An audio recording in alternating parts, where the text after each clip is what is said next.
Good morning, children. How are you? I hope you all are fine. Today I am going to again continue our motion chapter of our physics, and I hope you all enjoy and like it.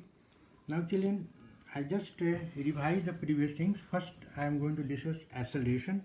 The rate of increase of velocity is called acceleration. You all know. It is represented by symbol A, and mathematically it is equal to A is equal to V minus U upon T, and its SI unit is meter per second square. If velocity time graph plot करेंगे and OA line is represent the acceleration. It is also called slope of the velocity time graph.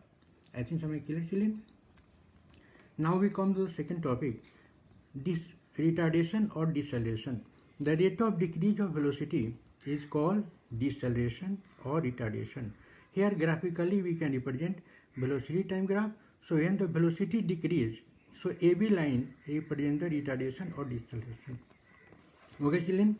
Now, children, two very important things you keep in your mind. First, slope of velocity time graph will give what?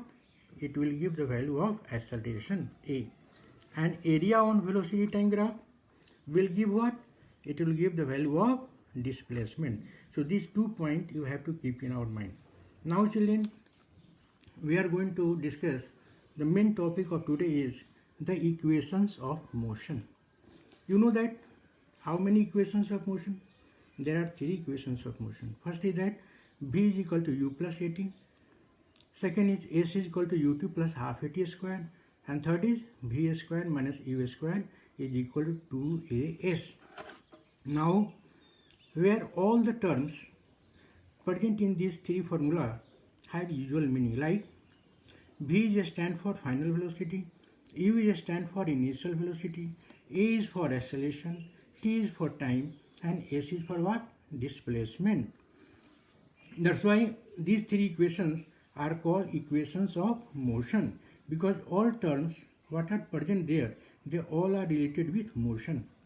Now, children, for you all, these 3 equations are very important to solve the numerical problem.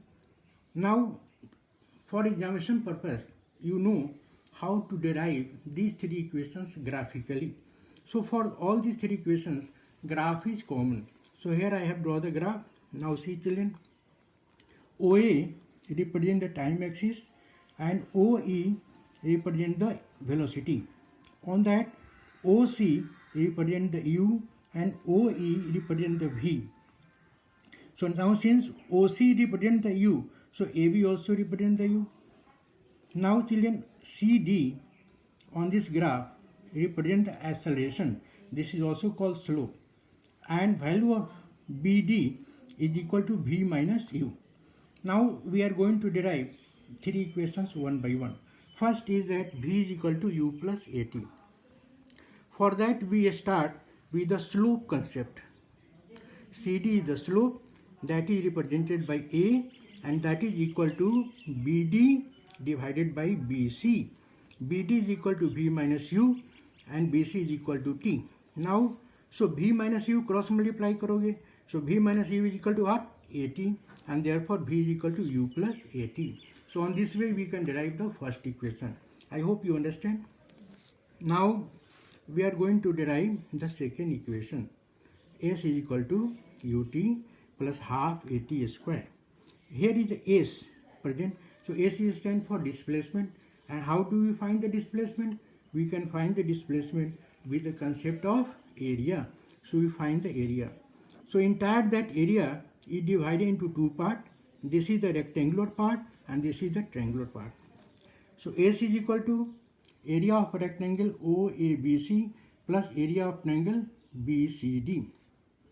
Now, children, how do we find area of rectangle? You all know L into B. So OA into OC plus how do you find the area of triangle? Half base. So base is BC and height is your BD.